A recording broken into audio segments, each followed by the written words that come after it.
देवता जैसे मेरे जीजा जी की जान लेने वाले पापी हो तुम। कौन हो तुम?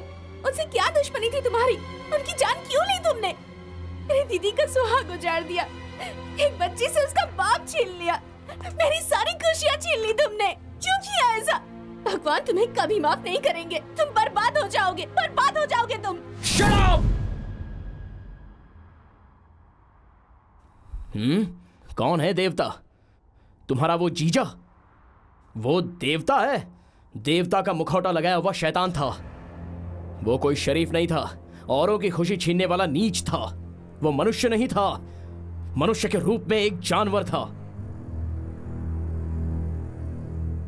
मेरी वजह से वो मारा गया, इसलिए उसे सुनकर तुम्हें रोना आ गया। लेकिन उसकी वजह से कितने लोग आंसुओं के समंदर में डूबे हैं ये तुम जानती हो? अरे वो तो गर्भगृह के भगवान को भी बाहर निकालने वाला पापी था।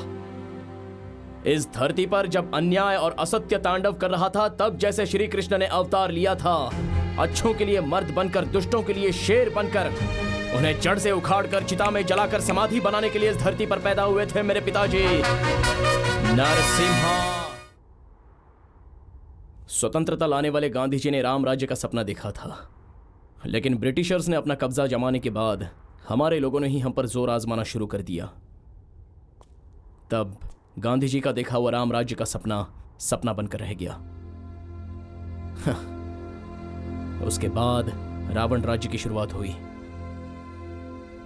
कोई किसी को मारने आता है तो उसकी रक्षा करने के लिए भी कोई चाहिए, इसलिए रावण के होते हुए राम का आगमन हुआ। राम ने नरसिम्हा बनकर रावणों का सर काटना शुरू कर दिया।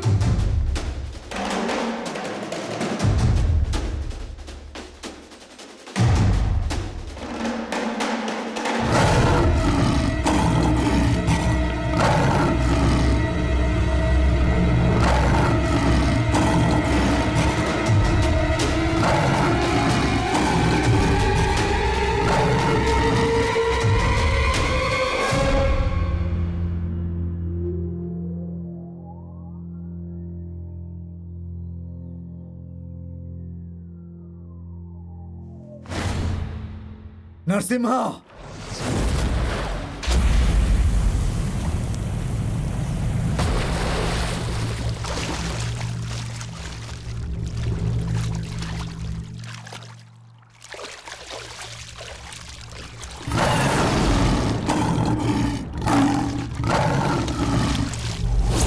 धर्म संस्थापनार्थाय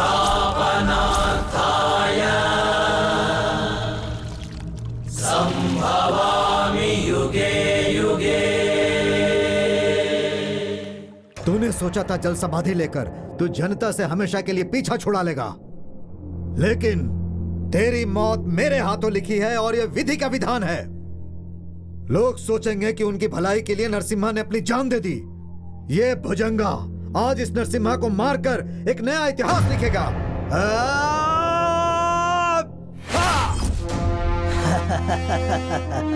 नरसिम्हा दुष्ट जनों को सजा देने वाला और भलों की रक्षा करने वाला, यही नरसिम्हा का उसूल है। नियम के अनुसार गलती करने वाले को सुधरने का एक मौका जरूर देता हूँ। अगर सुधर गया तो सर पे हाथ रखता हूँ, नहीं सुधरा तो सर काटने वाला परशुराम बन जाता हूँ। सुनो, मौत से मैं नहीं डरता, क्योंकि मौत मुझसे डर के भागता है और तुम मुझे मारने का सपना देख रहे हो, लेकिन मैं तुम्हारे सुधरने का सपना देख रहा हूँ। देखो, तुम इस तरह जिद पे अड़े रहोगे तो जान भी जा सकती है। मेरी मानो, जिद को छोड़कर लोगों का हमदर्द बनोगे तो तुम्हें उनका प्यार तुम्हें बचा लेगा और मरने के बाद तुम अपने साथ सबका आशीर्वाद लेकर स्वर्ग में जाओगे। उसी तरह अपनों को आंसू देकर खुशियां छीनोगे तो तुम शैतान बन जाओगे। सोच के देखो, तुम्हें प्यार चाहिए या जान चाहिए? हाँ,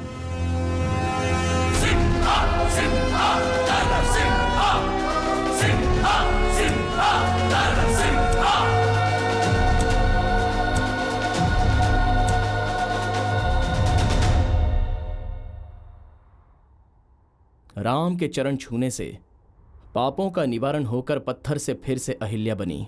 जैसे उनके सच्चाई से सारे बुरे लोग बुराई छोड़कर चल पड़े थे। कहीं कुछ भी समस्या होती तो वो न्याय के देवता बनकर वहां पहुंच जाते।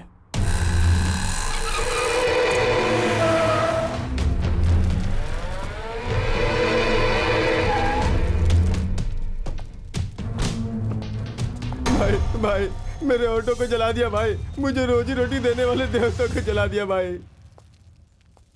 सुनो भाई, ये लड़की इस लड़के से प्यार करती है और ये इस लड़की से प्यार करता है, लेकिन इन दोनों का प्यार इनके घर वालों को पसंद नहीं था। बदला लेने के लिए इसके घर वालों ने इसके ऑटो को ही जला दिया। ये कौन सा इंसाफ है? मैं एक करोड़पति हूँ और ये मामूली ऑटो ड्राइवर। मेरी बेटी से प्यार करना तो दूर, उसकी तरफ नजर उठाने की इसकी औकात नहीं। इसे इसकी औकात दिखाने के लिए ही मैंने ये सजा दी। गरीबों की पेट पे लात मारो, तब उन्हें हमारे और अपने बीच का फर्क पता चलता है।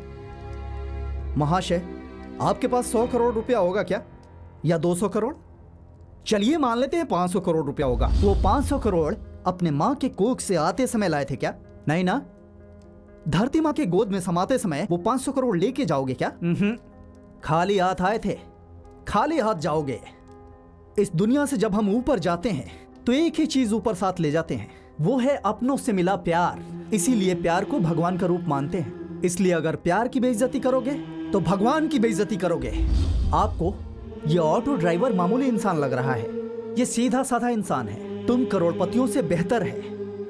तुम भगवान को ढूंढते हुए मंदिर में जाते हो, लेकिन ये ऑटो वाले अपने ऑटो में ही भगवान का रूप देखते हैं। आप अपने सुकून के लिए पूजा दान वगैरह करते हैं, लेकिन ये लोग अपने पैसेंजर की सेवा करके सुकून पाते हैं। सूर्यास्त के बाद जब रात होती है तो सारा संसार सो जाता है। ऐसे वक्त में जब तलवार गोलियां बात करने लगती हैं, तब पैसेंजर को सुरक्षित उनके घर तक पहुंचाने का साहस अगर कोई दिखाता है तो वो ऑटो ड्राइवर है।